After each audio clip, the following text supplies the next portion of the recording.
So we both agreed to release YouTube videos on our separate channels by July 3rd. Today is July 3rd, and my video is uploading right now. It's like 75% done, and yours is uploaded, ready to go Hmm. at the click of a button. And so I guess we kind of did it. Yeah, and it was a bit of a journey to get here. Uh, Yeah. So maybe we back up a bit, right? And give a little bit of context. So you have this music theory channel. I don't know if anyone's heard of it, but you have not released a video on there in a very long time. I have not released a music theory video on there in a very, very long yeah, time. How long has it been years. since your last music theory video? I was afraid to check. I kind of knew we would be talking about that. I don't know, but it's years, more Like than five or it's probably six? around there. Yeah, it's quite a while. Yeah. I don't know if anyone's even gonna remember who the hell I am. I did a poll like a few weeks ago on YouTube where I was like, "Hey, I'm thinking about doing music theory videos. What do you want to see?" And I gave a couple options. And one of the options was, "Who the hell is this guy?" And a lot of people clicked that option. It was like a solid 15 or 20% or something. So I think it's safe to say that this is a big deal for you, right? Yeah.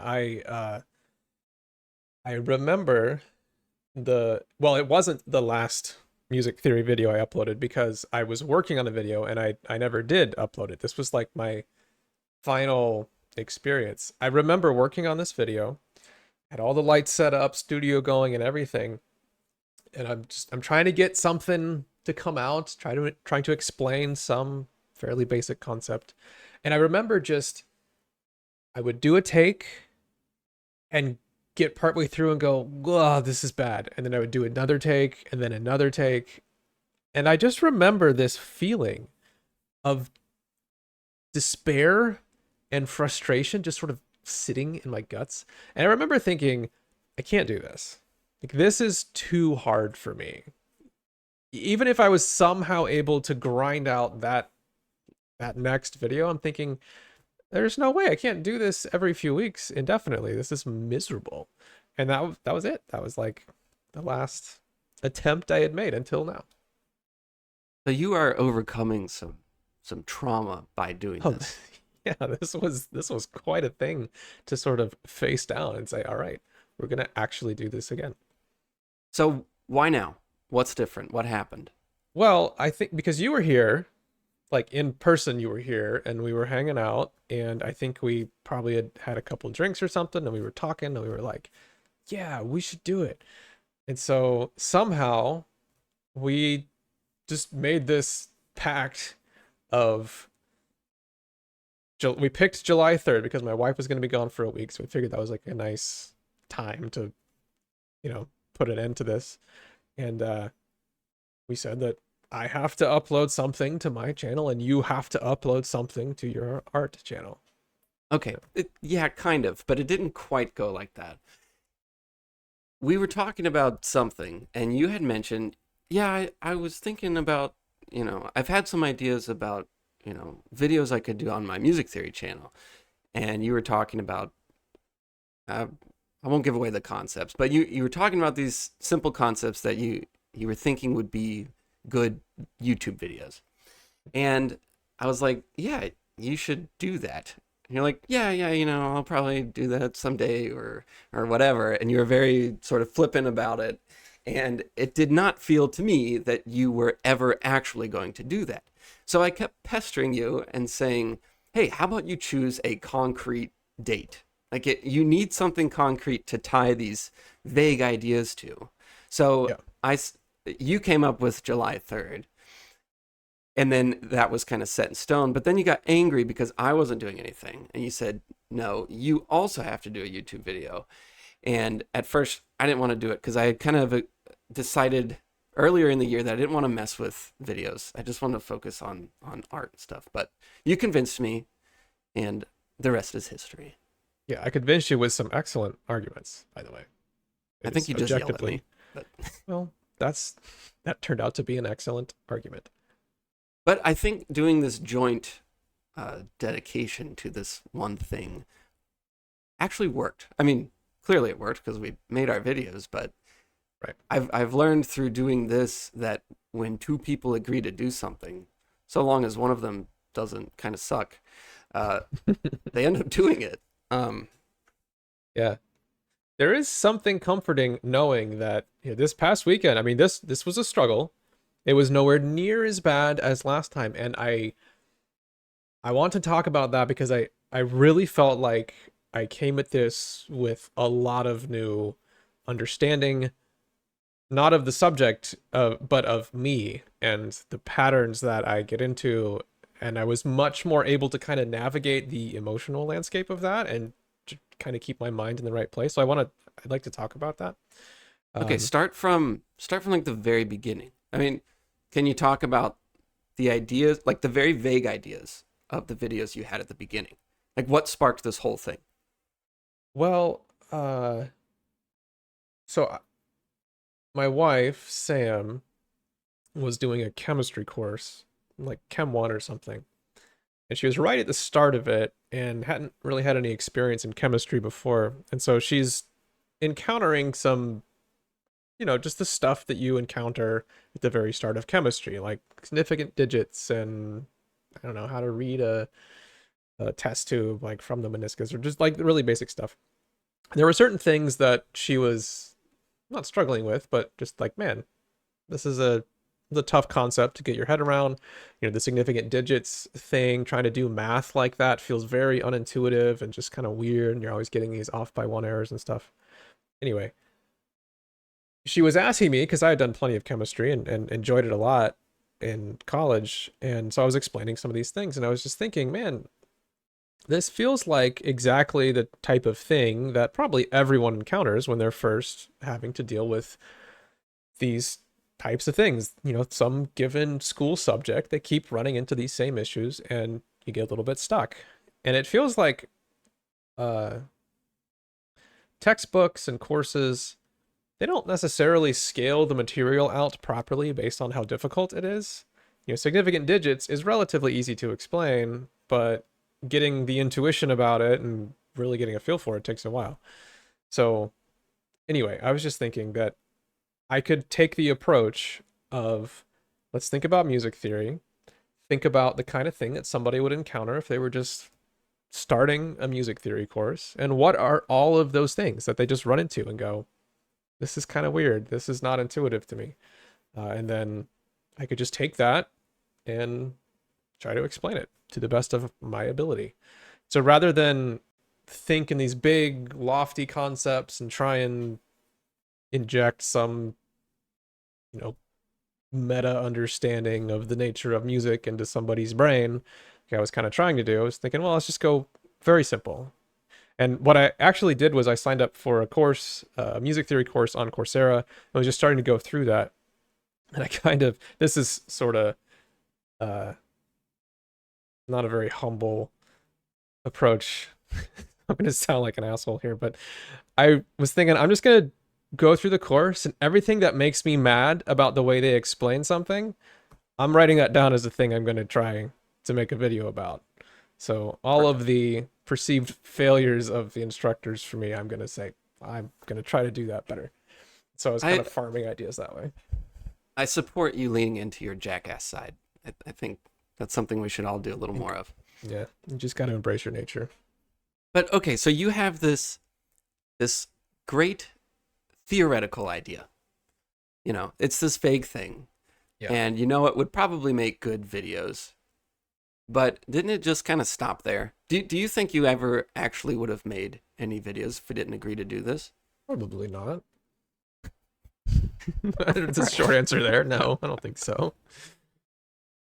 So Uh, okay, well then what was I mean, we agreed to do this, so obviously now there is some, promise you have to fulfill.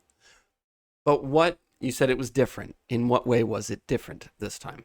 well, one thing it actually was, as you said, there is something pretty nice about knowing that somewhere somebody is just as angry and frustrated and tired as you are, facing down the same thing. We don't live close, but I just can feel this comforting thing of I'm Right. miserable right now, but so is Dan. I know that he's feeling this too. So that just helps. So that was Yep. one thing. But also, I really went into it thinking previously, the only thought in my head when I was trying to do a video like this was, I want this to be as good as it can. This has to be amazing. And of course, the pressure to do that kept rising over time. And I'm thinking, well, I got to live up to this one video I did that was popular. And I'm, hyper analyzing everything, right? So this time going into it, I'm thinking, okay, obviously I want this to be good. That's very important. But making a really good video that never gets released is very similar to making a bad video.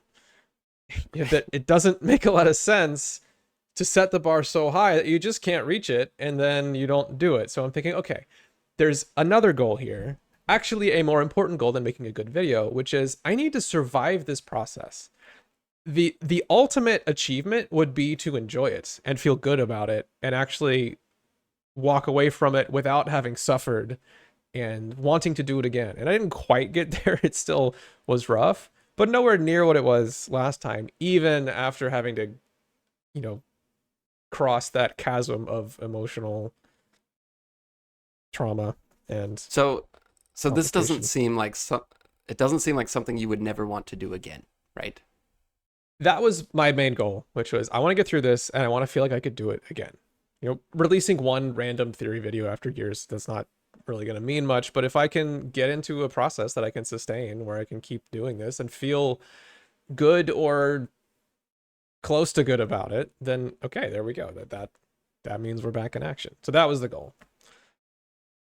But how is it for you? I mean, you're in a somewhat different situation, and I think even your approach to this video was very different than mine, where I'm kind of starting from, I got to figure out what I'm going to explain, and then I perform that in front of a camera and turn that into an instruction thing. You were trying to take, well, what were you doing? I mean, you had a ton of footage from a painting you did, and you're trying to condense that into a thing, right? Yeah. So I have made these tiny little art videos before a long time ago. I would just kind of make them on my phone, record me sketching or something and release them. But um, I've deleted all of those, so you can't find them. But really, I've always had this idea of making, art YouTube videos. I've always loved that idea. So this isn't a new thing for me. It's been on my list of things to do. And actually, one of my goals for this year was to release a YouTube video. So I am about to get to check that off. So I'm excited to check that box. But yeah, for me it was a bit different. This felt like this is the first real YouTube video that I've ever really made. And yeah, it felt new and terrifying. Still feels terrifying. I don't know if I made the cringiest, worst thing on the planet or if it's okay. I have no idea. I'm sure I'll find out tomorrow when I wake up and realize what I've done. But for right now, it felt fun. I had fun making it. It was extremely, I wouldn't even say stressful. This it felt like like a college class or something where you stay up all night studying, getting ready Yeah. for the test, and you just go. I've had like nothing but coffee today. I've eaten a couple things, but basically I've just had a bunch of coffee. I stayed up till 5 a.m. this morning or last night, and I've just been editing footage and cutting stuff and getting it ready. And it felt good to have a mission. And yeah, it felt good. But the overall thing that I did was I recorded the last painting that I did, or really the first painting that I kind of did. And I recorded the whole process with no real idea of what I would do with the footage. I just kind of had, I don't know, Mhm. 60 to 80 hours of footage of just me sitting there like, painting. Good Lord. And then How do you I even, I kind mean, you of, can't even watch that. no, no, you can't watch So that. that's So I hard to just, cut down.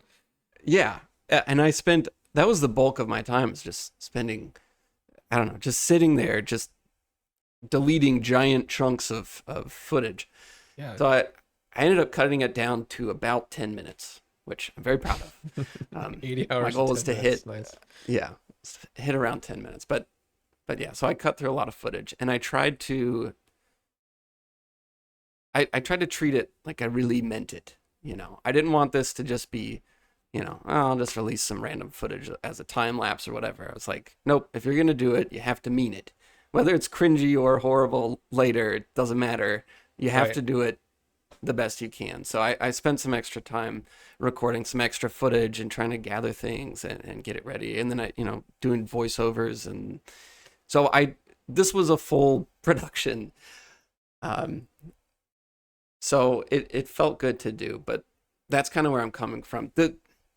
My thinking with all of my art stuff is someday I would like to do a painting, make a video on that painting, and other things as well. But the painting and the YouTube coupled together, that's always kind of been in my mind. And so I don't know. It felt good Hmm.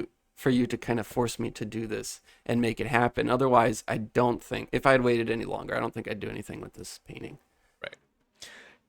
Actually, it's funny because when you describe things that way, and I think about the process that I went through, and as I said, I was thinking a lot about the process this time, trying to figure out what makes sense and how to replicate this again. But the way I see it fundamentally, and it's really the same for you, is there's this part of the experience where you're just collecting things. And in my case, I'm researching. I did this video on, it's basically a physics video more so than a music theory video. It's on sound waves and how they're generated and travel and whatnot. Cool. Sure. Actually, it was fun because I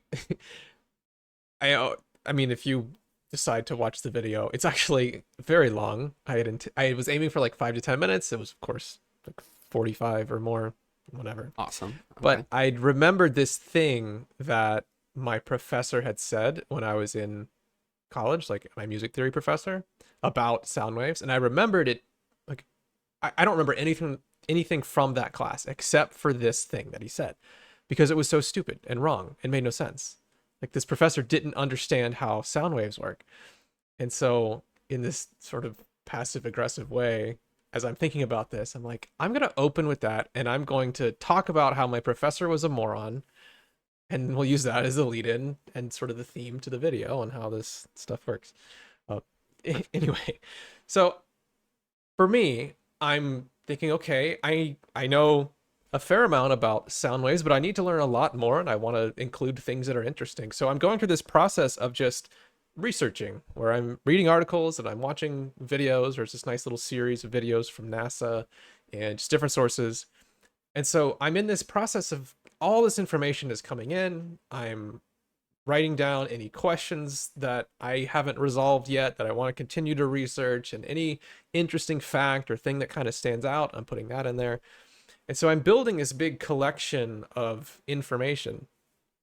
And I I had to take a step back from that because I was just sort of pouring myself into that. Like, yeah, more research, more research.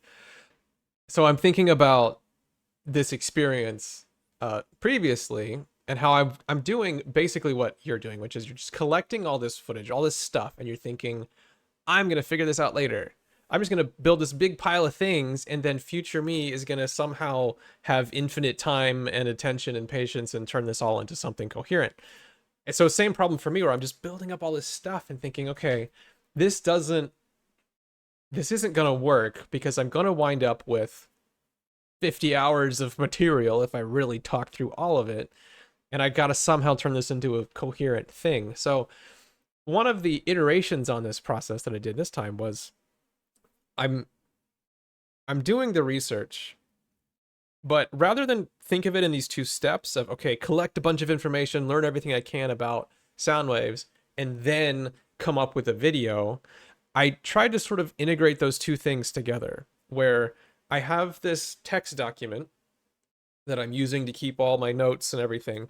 And so I have this section of interesting facts, things that I want to remember, just kind of the notes part. And then I have this section of these unresolved questions that I'm trying to answer. But then I also have this section that I'm maintaining at the same time that is a sort of rough outline of what I actually want to say.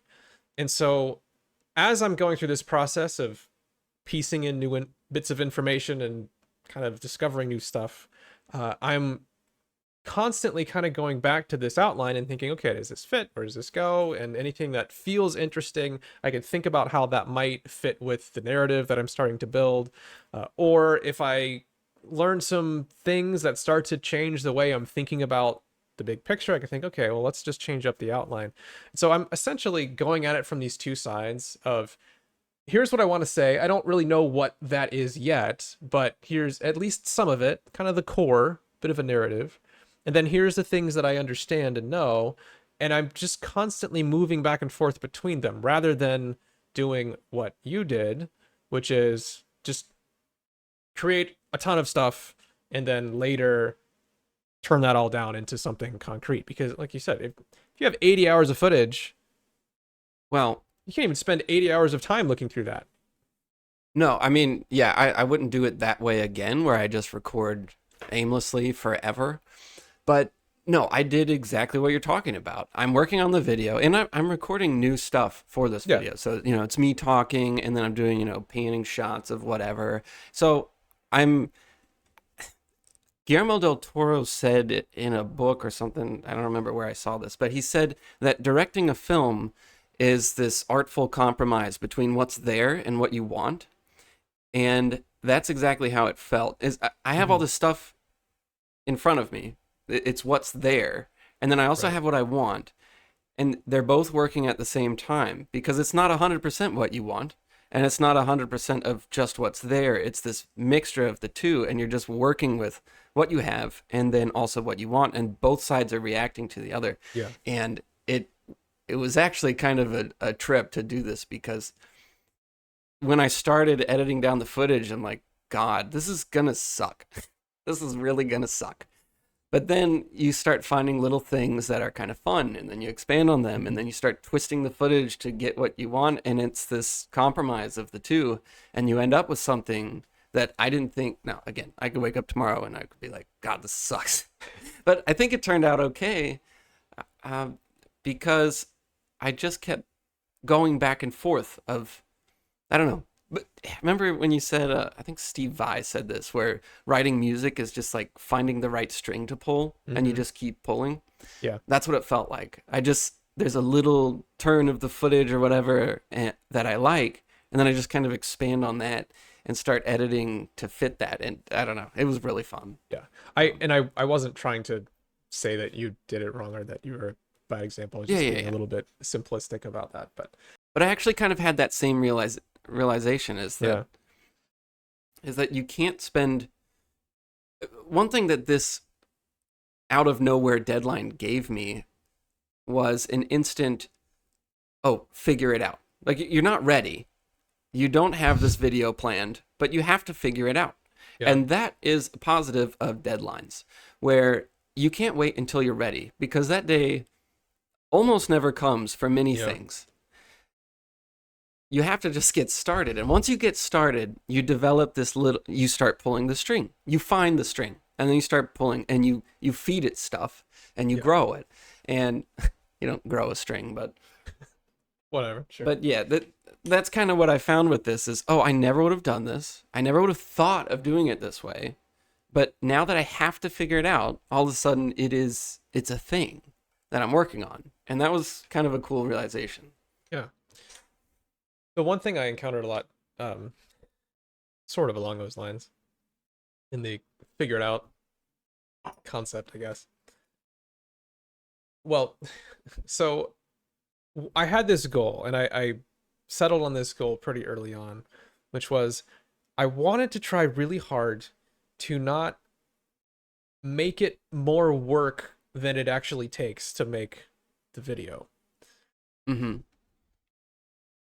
And I was trying to reflect on that this time around, like as I'm going through the process, thinking, am I doing this where I wind up pouring a ton of time into something that doesn't really matter? And holy crap, that is there's this thing that happens, at least to me, and tell me if this is the same for you, but it feels like when you're under a bit of stress and things are feeling kind of intense, you have this landscape of things that you need to do or could do or have some tangential benefit to your project. And it feels like the stuff that is not all that scary and very concrete feeling, there's this huge gravity to just really focus in on that stuff and go get that figured out. As an example, I'm trying to kind of get this new recording setup done where instead of using a live camera over top of me and writing on a whiteboard, I'm just using a tablet and writing on a screen, which is a little bit lame, but at the same time, it's like a tiny fraction of the work to actually set up, and that's kind of important here. But I'm trying to figure out how to record that, and so I'm using OBS and I'm looking at the different recording options of okay, full screen recording or window recording, and I'm on Linux, so things are a little bit scuffed. And so I'm looking at the different types of window recording, and I'm looking at one like this Vulkan capture interface. And it's really fast and performant and really good for games and stuff. And I'm like, I gotta get this to work. This is what I need. And so I wind up, I swear I probably spent 2 hours trying to get this thing to work.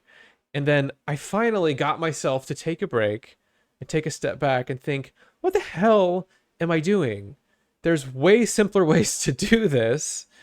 I just poured 2 hours of time into something that is not relevant. Like it really would have quite literally zero impact on the final result. But there's something about that, like, ooh, it's a tech problem. It's something I can Google and search for and try and figure out, and maybe, you know, I can put in the right commands and make it work. Like that had this huge appeal to it of, yeah, I'm working on my video. I'm just gonna pour all my time into that. Meanwhile, the actual video itself is not getting worked on. I'm not hashing out the ideas and explanations. I'm certainly not recording things, and the real stuff is not getting done. And so I made that big trip up early on where I just dumped 2 hours into something that literally did not matter. And then kind of like, okay, time to learn a lesson here. There's this huge attraction to things that don't matter because they're very comfortable and I don't have to face down any, you know, Right. emotional demons here. But that's not going to get me there. And so I'm just trying to really be on top of myself, thinking, all right, don't make it miserable. It doesn't need to be awful, but let's work on the stuff that really matters and come up with simple solutions for these things for now.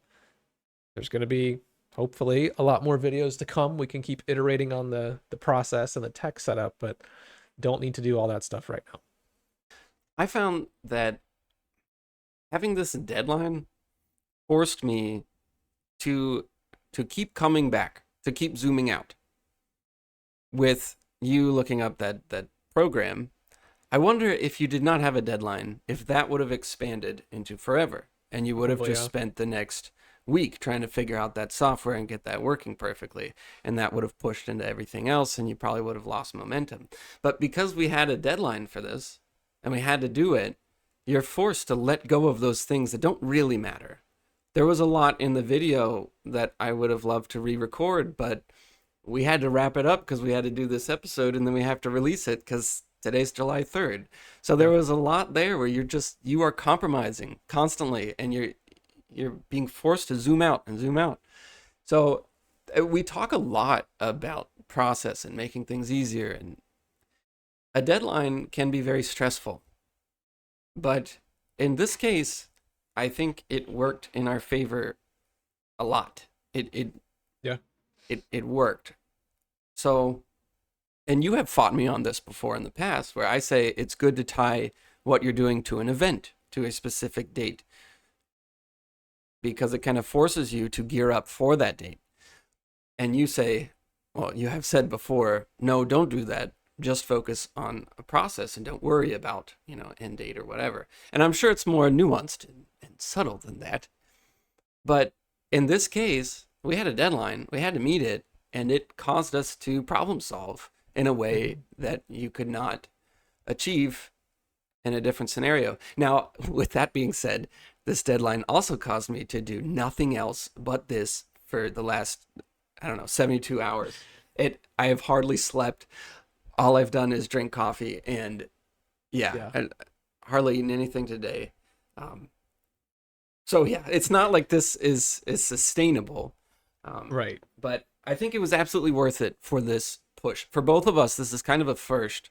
I mean, I know you did this a long time ago, but this new mindset that you have and doing this for the first time in a long time and me doing this for the first time period, I think we needed this big push. And in the future, it may not be quite as hard, but to get through that initial, like, this was really scary. I'm still scared.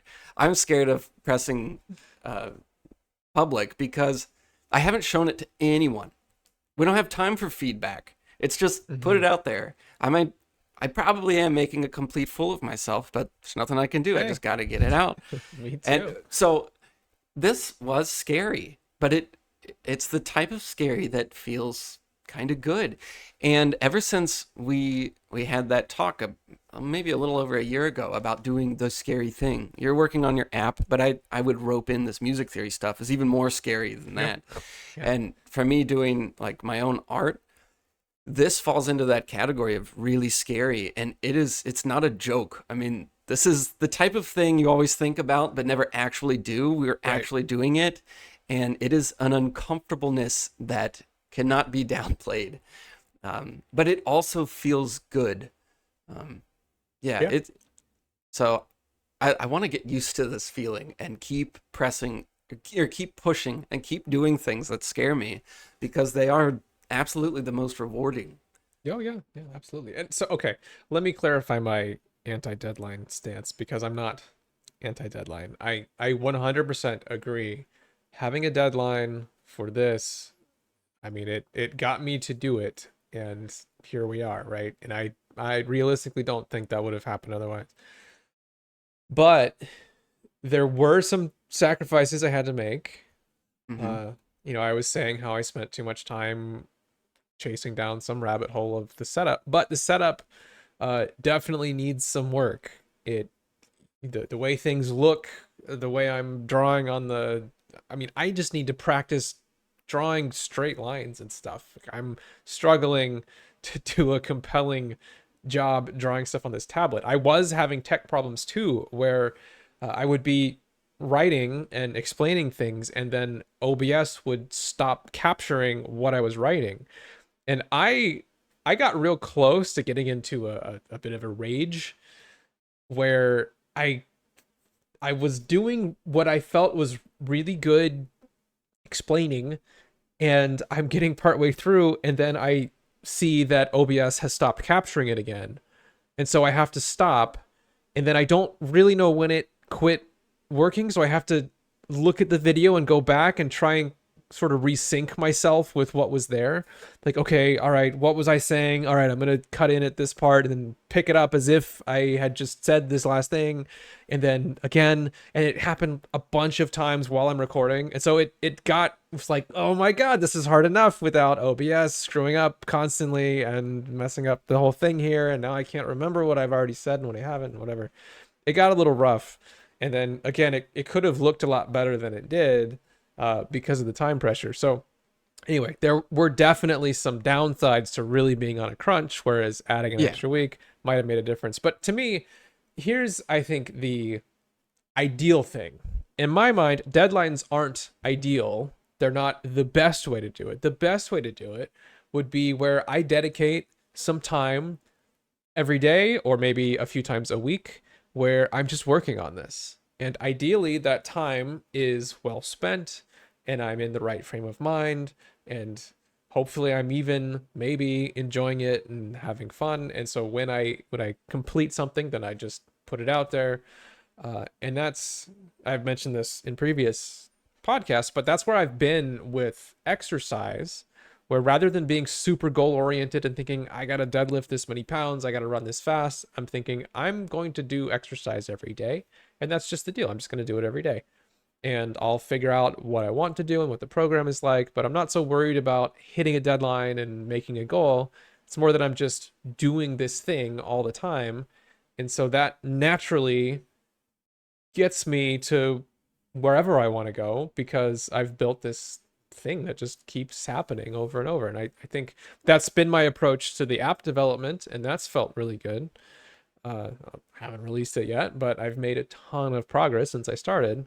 So to me, like that would be the ideal thing here is just regular time that I spend that feels good and videos just sort of come out of it.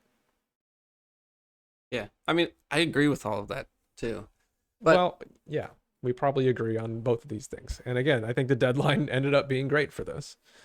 yeah, I guess you really can't argue the value of a deadline because it changes in context for every different thing that you Yeah. do. This was very useful because it was a thing that we really needed to focus completely on. Yeah. And this kind of gave us that pressure and that stress to get it done. But yeah, in the future, maybe we don't need that. But oh, on the subject of technical problems, I had never made a video in Adobe Premiere. So I'm learning. My first step was how to cut footage. I mean, I searched that. You press C and then you click and it Oh, cuts, but I yeah. didn't know that. So I had to learn every single transition thing, every bit of cutting, everything, every single thing that you do in Oh, Premiere. I had to learn.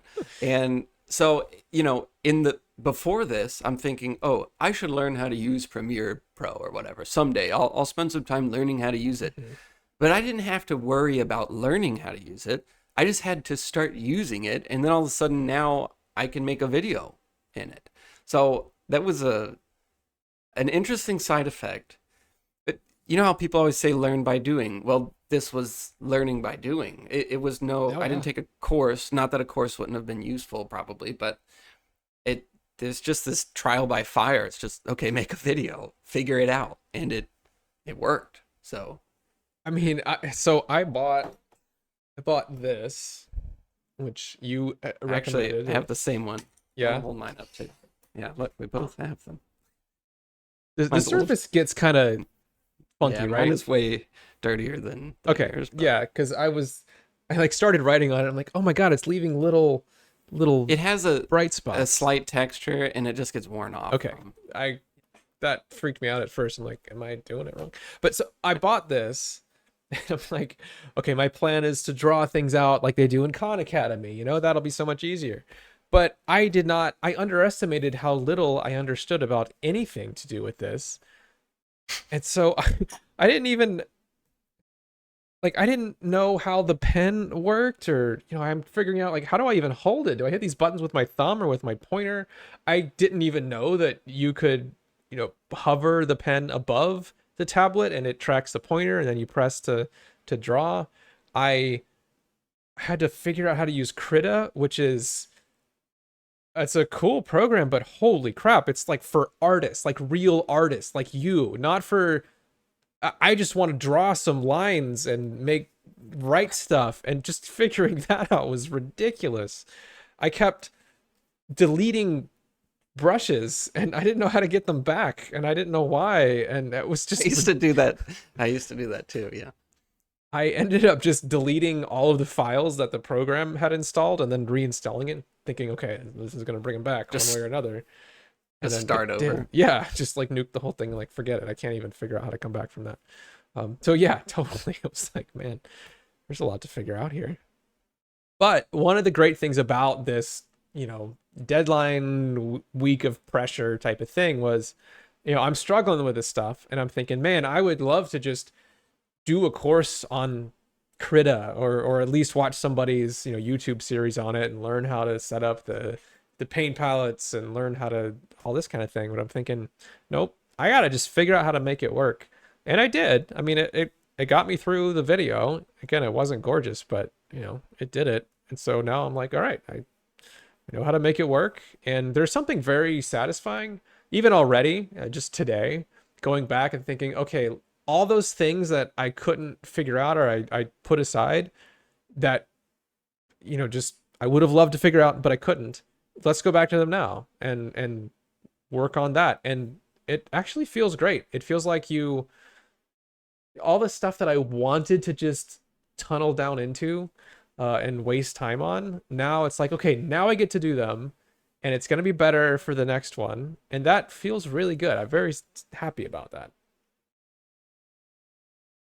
You know what I think is absolutely amazing about doing something like this? I have experienced this before doing doing like bigger long-term paintings at work or wherever, you have this deadline that's kind of far off, and your brain has this incredible ability to make projections of how long it's going to take you to finish. Now, I know I kept telling you I didn't know how long it was going to take for me to finish, but I finished subconsciously at exactly the exact time that I needed to finish. And we started doing this in May. So 2 months ago? Yeah, 2 months ago, we started doing this. Immediately, I came home from Portland and I start just slowly sifting through footage. I mean, we're Hmm. talking 60, 80 hours of footage. Right. And I'm slowly learning how to work in Adobe or in Premiere, and I'm learning how to cut footage, and I'm just trimming it down. At night, I just kind of sit on my computer for a little bit, edit some footage, cut it down, and I'm just slowly doing it. But I haven't like cranked into full gear yet because it's not crunch time. So I'm just slowly doing this, and I don't know how to explain it, but the brain is just so good at projecting how to finish things on Yeah. time. And when you have a deadline or you have something like this that you're trying to hit, a marker you're really aiming for, it just figures it out. And I, I can't explain how amazing it is that I had like half a video 2 days ago, and then now I have a full thing. And it's only, I don't know, I slept well at night knowing that I could finish it, even though by the looks of it, it looked like there was Mm. no way that it would have happened. So I don't know what I'm saying exactly, other I than think I get it. it's just incredible. Yeah, because it was a little bit the same for me. I'm again trying to really maintain that perspective of okay, what do I really need to get done here? I'm thinking about the days leading up to the deadline. I'm thinking, okay, what do I really want to happen for today? And so rather than get everything done and relax, like some very unrealistic goal, thinking, okay, let's today I'm going to figure out how to draw things on a screen that I can record with OBS. So that's going to be the first thing that I do. And then, all right, next day, I want to try recording me talking in front of the camera, explaining some piece of this, not the whole thing, but just that. Like, let's try it. What does it feel like?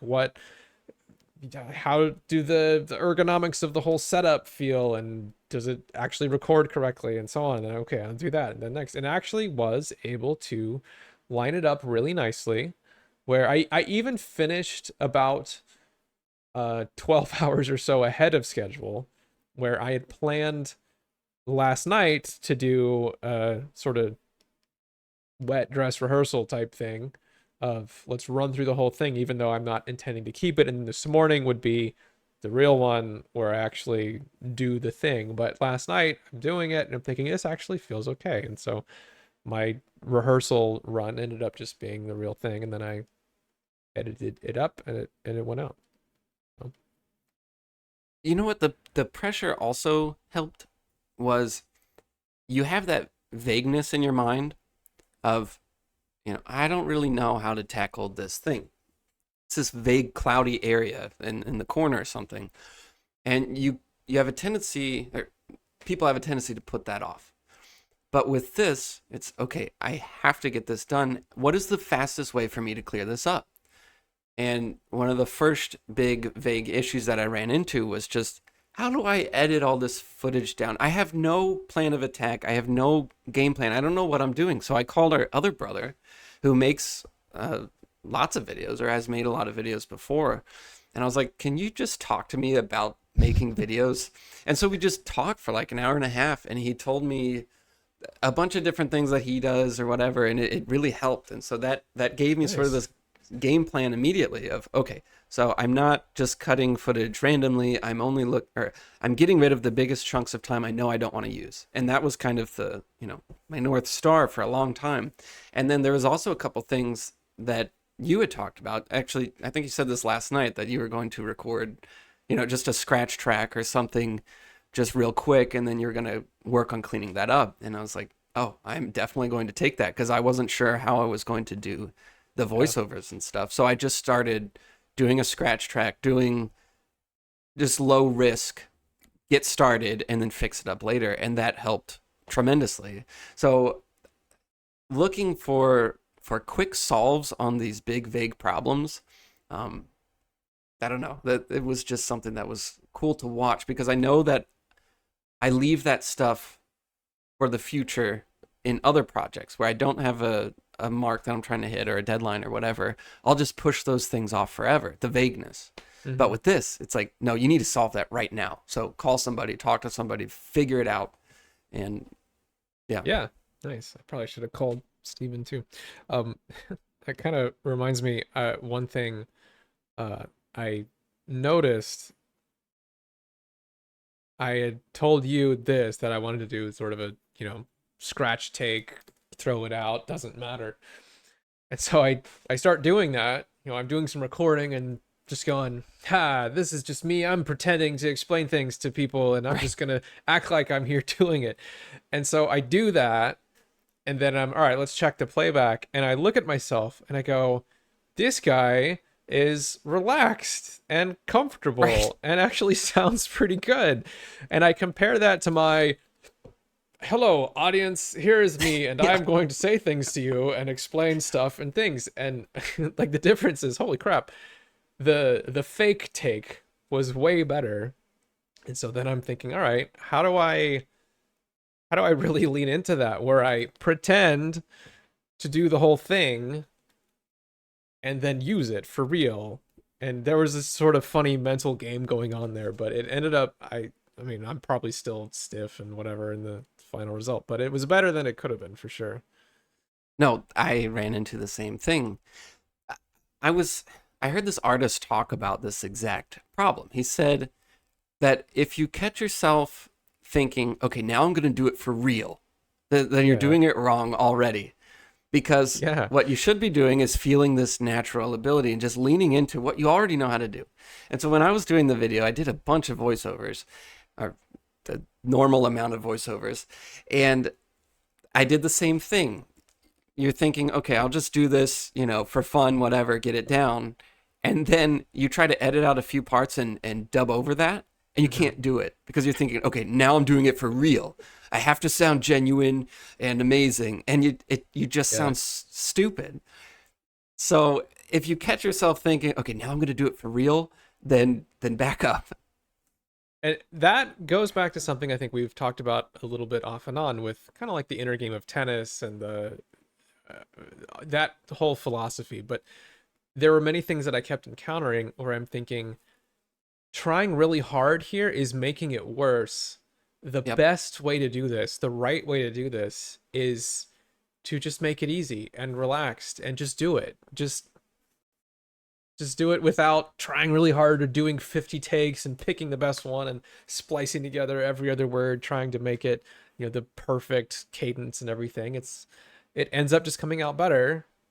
Like my favorite quote, people make good music when they're relaxed. Well, people make good videos when they're relaxed. Ultimately, that's kind of what you're after. And that I didn't quite nail that this time, but it was something I was trying to be conscious of. And it served me pretty well. It ended up feeling pretty good for a lot of things. I definitely did not nail that this time either. It was, Yeah. I mean, there's some things that felt natural than others I'm cringing at when I'm listening to, but whatever. Have you found anything that seems to encourage you to relax and encourage you to just do it, to feel natural? Or did you run into any of that during this process? Well, um, I mean, it. I know you said, well, I'm just gonna do it for fun, whatever. I'll just do a scratch track. But when you know that you have to do it, it's right, not scratch right. track time. It's time to do it. Did you find anything that kind of helped you relax? Well, okay, couple thoughts there. So first, in the this wasn't for the recording phase, but in the research and figure out the software phase, rather than sit here at my desk in the office and do it, I was thinking I want to get into an environment where I feel very relaxed. And I actually didn't do my normal coffee shop thing where I tend to work a lot in coffee shops. I was thinking I'm going to go in the evening to a bar or pub. I picked one nearby that was like really cozy and has a lot of plants and nice bartenders, which is a little bit rare sometimes. And I was like, I'm gonna go there. I'm gonna grab a beer, sit off in the bar, on the side, and just I'm gonna work on this stuff there. And so I did like a nice 2 hour session, and that was amazing. That's felt really nice. And I actually did that a couple times this week, thinking, okay, I got to go do some video research. Let's go there. Let's have a drink. Let's just relax. And that felt great. And just, it's sort of, it's putting something difficult into a nice environment. But I think there's a lot about that that can feel really nice, where, I don't know, it made that part of the process feel more comfortable. So I was able to do that there. But for the actual recording part, which of course is the hard part, where you're actually performing in front of a camera, talking to people, it doesn't really matter that it's pre-recorded. It's still a performance. And it's very easy to hyperanalyze and everything. I tried to get set up and put the recording on, or turn on the video recording. And I tried to just practice I tried to continuously shift between doing the stuff, the material, the actual explanations and things, and then me just sort of talking to myself, talking to the camera aimlessly, thinking out loud. I was trying to blur the lines between those modes as much as I could, where I would go, all right, I'm gonna do a fake take, a rough one. I'm gonna throw this one out, and then all right, well, how was that? And I'm literally just vocalizing everything, talking to the camera, talking to myself, and then moving back and forth between those. And again, the fake takes, the ones that I was determined to throw out, where I just sort of interrupt myself and go, blah, that was, whatever, narrate what I'm doing. It actually really did help me kind of flatten out those differences there, where performance me, talk to the audience me, ends up being not all that different from just saying things out loud me. And that was nice. There's some artists at work that are very good, and they will work on their work, and then you'll see them just kind of doodling their own stuff, and then they'll go back and forth between the two. And I don't think I've ever, like, I don't really do that. I mostly just work on my work, and I don't Right. just have that little safe place to go back to. But I do that with music, or I used to do that with music, where I would, write stuff, and then you play just fun things, then you go back and forth, and it's just this consistent blurring of lines between the two. So you never really build up that pressure in any one Mm. category. It's all the same. I like that. I should figure out a way to do that more. Yeah, I'm Um, not exactly sure that how that applies to art, but it was a part of it was the environment here, where previously doing theory videos, my setup was really elaborate, where I had all these lights, and I had to uh, sort of connect the piano to the desk and mount things, and it's like this whole production. And yeah, it wasn't necessarily a mental thing. It was just the way it was all set up. But that meant that I'm doing an hour of setup. I have a pretty fixed window of time to do the recording, and then I have to break it all down.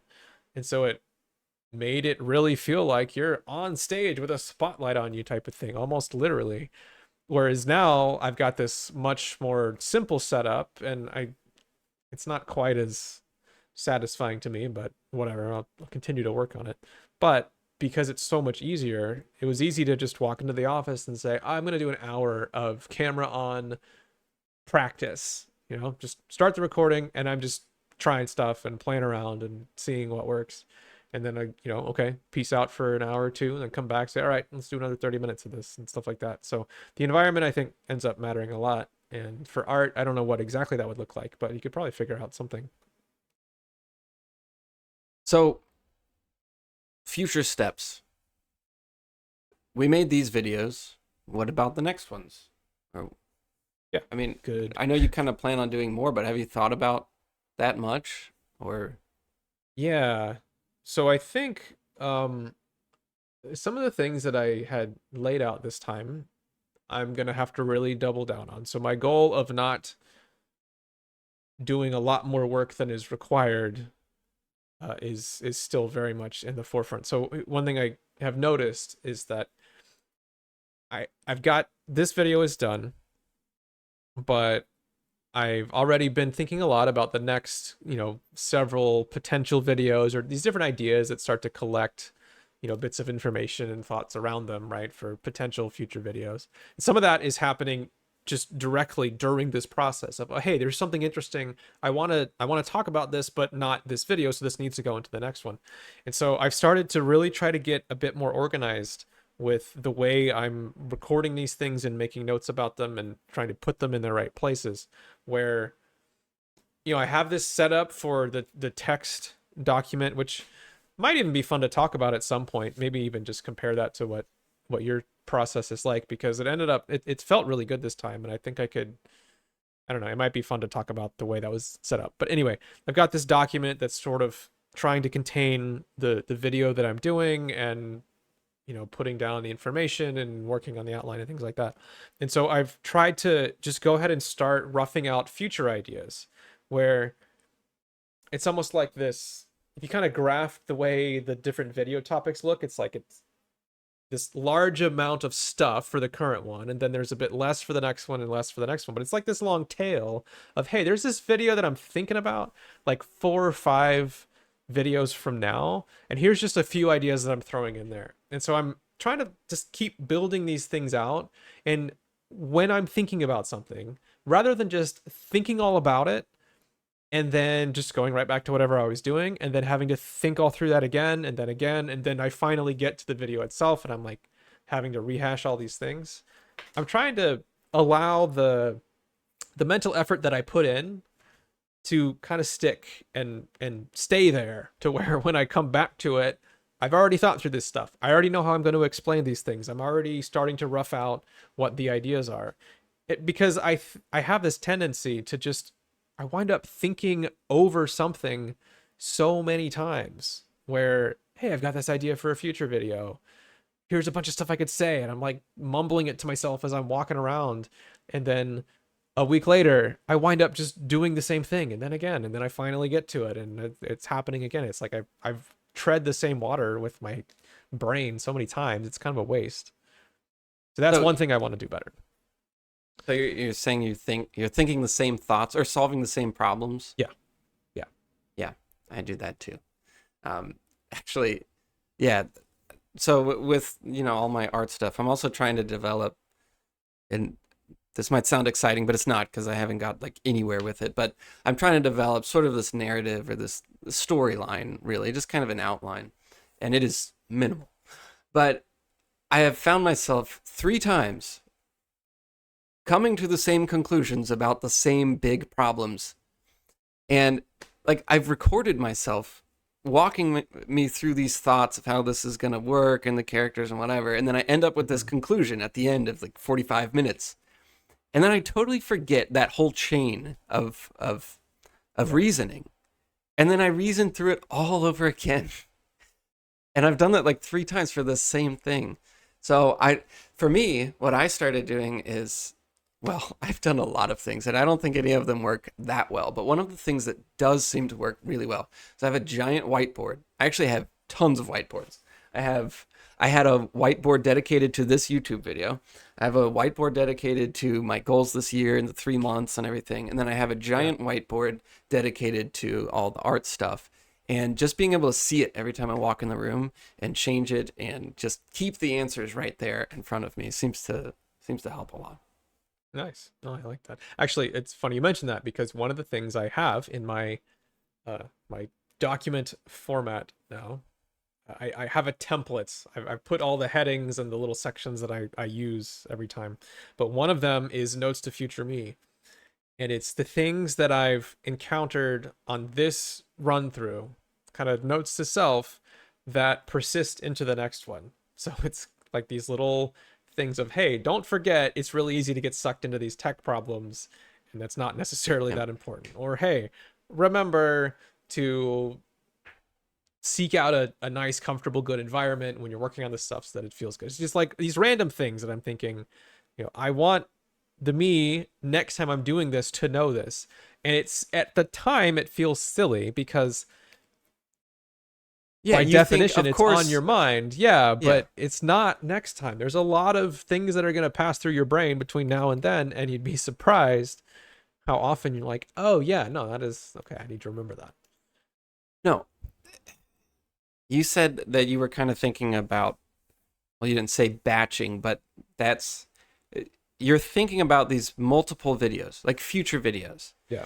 And that is so perfect to think ahead for future things and keep your focus not just on exactly what you're doing, but multiple projects because it keeps you moving forward. It keeps you thinking about the process itself and not just Right. the thing right in front of you.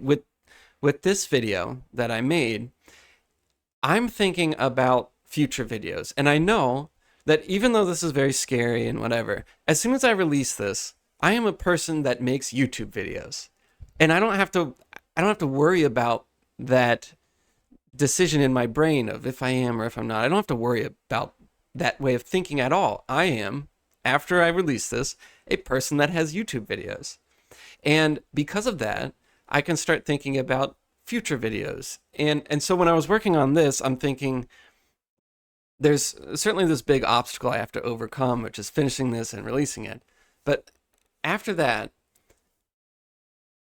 well, it relieved some of the pressure, I guess, because my focus was on the future of this. Okay, after this one, I can make a video for the next painting and the next painting and whatever. And I also started sort of batching my paintings instead of just focusing on one painting at one time. I'm starting to try to think of the next two or three. And when you do that, there's there's this instant relief of pressure from what's directly in front of you. And having those, say, like other two paintings already started in the future, you have a place to put those thoughts you have about Yeah. them. Yeah.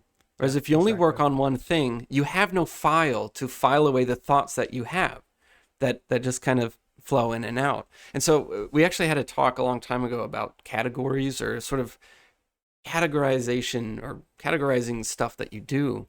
And one of the things that I do now is when I'm done with the painting, which I've really only done like one or two paintings, but when I'm done, I'll write on my typewriter a like sort of a review of it or a whatever that word is, where I just kind of think back and try to write down all the things that I want my future self to Mm, know, and then I yeah. put that in a folder. And next time I start a painting, I open up that folder, read those thoughts, and there it is. Now, the fact that I have a folder for that is what makes those thoughts count. If I didn't, a theoretical folder or whatever, if I didn't have that folder, those thoughts would just disappear slowly. We forget all that stuff. So just having a place to put those types of thoughts is beneficial. Yeah, it's 100% agree there. I love that idea of doing a sort of post-mortem on the video. I want to That's do the that word. here. Yes. Yeah. Well, I don't know if it's the best word or not, but I like it. Yeah, I'm gonna 100% do that for reviewing this process of like, okay, how did this really go? And then write that down. I think that's great. Okay. Well, should we wrap up and then get to posting our videos? Can we do it now? Can we push the button? All right. Let's see. Oh, I'm nervous. So am I, but it doesn't matter Okay. because we already swore that this would happen. So Okay. So are we ready? yes, you've got your stuff figured out. Yep. And a stupid title that I didn't think about. Maybe I'll change it later. I also don't have a thumbnail or anything, but yep. I Neither do I. think That's too much work. Okay, ready? three, two, one. Yep. And then did it Oh my save? God. I think it's public. I'm nervous. Yep, it's up. All right. Okay. Guess our job here is done. Neat. Okay. Good job. Cheers to us. We did a thing. It was hard, but it's done. We should put the links to the videos in the. Yeah, for sure. Yeah. All right. Good work. Go team.